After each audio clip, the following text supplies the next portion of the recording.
আমার YouTube channel জিওল্যান্ডে সকলকে স্বাগত। চ্যানেলটা অবশ্যই সাবস্ক্রাইব করবে এবং ভিডিওটি লাইক ও শেয়ার করবে।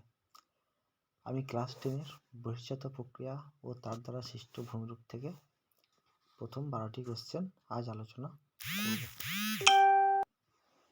তো বন্ধুরা, চলো দেখা যাক কোশ্চেন কী কী আছে। 1 নম্বর কোশ্চেন, অবরোহণ ও আরোহণ প্রক্রিয়ার মিলিত ফল হলো, অ্যান্সার হবে পর্যায়ন। নিম্নভূমির উচ্চতা বৃদ্ধি পায় আরোহণ প্রক্রিয়ায়। বহির্জাত শক্তির মূল উৎস হলো, উত্তর সূর্য।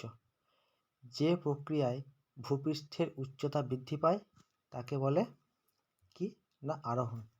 5 নম্বর, যে প্রক্রিয়ায় বিভিন্ন প্রাকৃতিক শক্তি ভূপৃষ্ঠের উপর কাজ করে ভূমিরূপের পরিবর্তন ঘটায় তাকে বলে বহির্জাত প্রক্রিয়া। 6 নম্বর কোশ্চেন, পর্যায়ন শব্দটি প্রথম কে ব্যবহার করেন? জি.কে. গিলবার্ট। আবহবিকারজাত শিলাচূর্ণকে কি বলা হয়? উত্তর রেগুলিথ।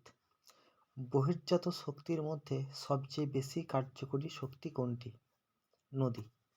9 নম্বর প্রশ্ন, নদীর জলের গতিবেগ দ্বিগুণ বৃদ্ধি পেলে বহন ক্ষমতা কত গুণ বাড়ে? এটা অ্যান্সার হবে 64 গুণ।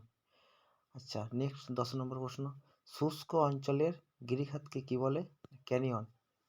নেক্সট, নদীর নিক বিন্দুতে কি সৃষ্টি হয়? অ্যান্সার জলপ্রপাত।